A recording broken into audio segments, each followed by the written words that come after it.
শনিবার সকাল ৮টায় কুমিল্লায় এক মাথা দুই মুখ এবং চার চোখ নিয়ে গরুর একটি বাছুর জন্মগ্রহণ করে এবং সেই তথ্য ছড়িয়ে পড়লে এলাকায় শুরু হয় চাঞ্চল্য।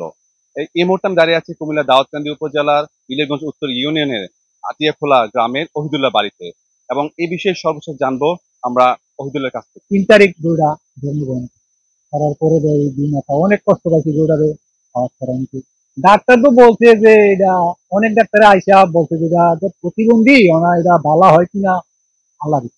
কেউ বিশ্বাস করতেছিল, কিন্তু দেখার জন্য সবাই মানে একটা ঘুমের খেয়ে পড়তেছে মানুষ। প্রত্যেকটা ঘর থেকে, বাড়ি থেকে, আমাদের 2-4টা গ্রামের মানুষ প্রতিদিনই এটা আসা যাওয়া করতেছে দেখার জন্য। আসলে এই করোনার অলৌকিক ঘটনা আর হয় নাই কোনো সময়, আমরা দেখি নাই।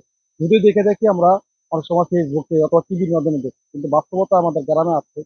তো আমরা এই জিনিসটা, বাছুরটা দেখার জন্য মানুষের অধিক আগ্রহের সাথে প্রতিদিনই মানুষ আসা যাওয়া করতেছে। গরুটা দেখি এই চালাইতে আছে, তারপরে আজ যাইতে আছে, অনেক কষ্ট।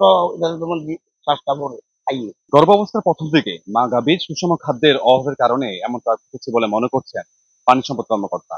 দুই মাথাওয়ালা, এটা তো আসলে ইউজাল না।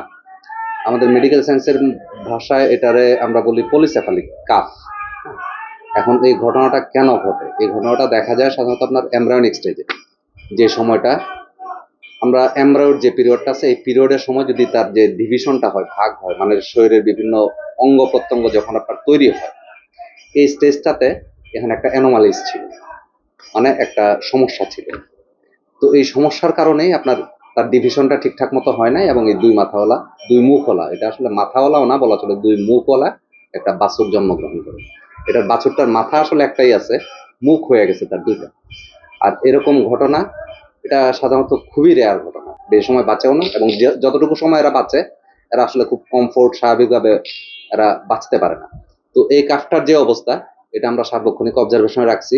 এদেরকে বলা হচ্ছে, ওনাদের বলা হয়েছে যে যদি কখনো, যখন যেরকম শারীরিক কন্ডিশন হয়, তো আমাদের সাথে যোগাযোগ করা হইলে আমরা আমাদের সাধ্য অনুযায়ী চেষ্টাটা করব। প্রসব হওয়ার 3 দিন পরও শারীরিক দুর্বলতা থাকার কারণে বাছুরটি এখনো উঠে দাঁড়াতে পারেনি। ইশতিয়াক আহমেদ, সময় সংবাদ, কুমিল্লা।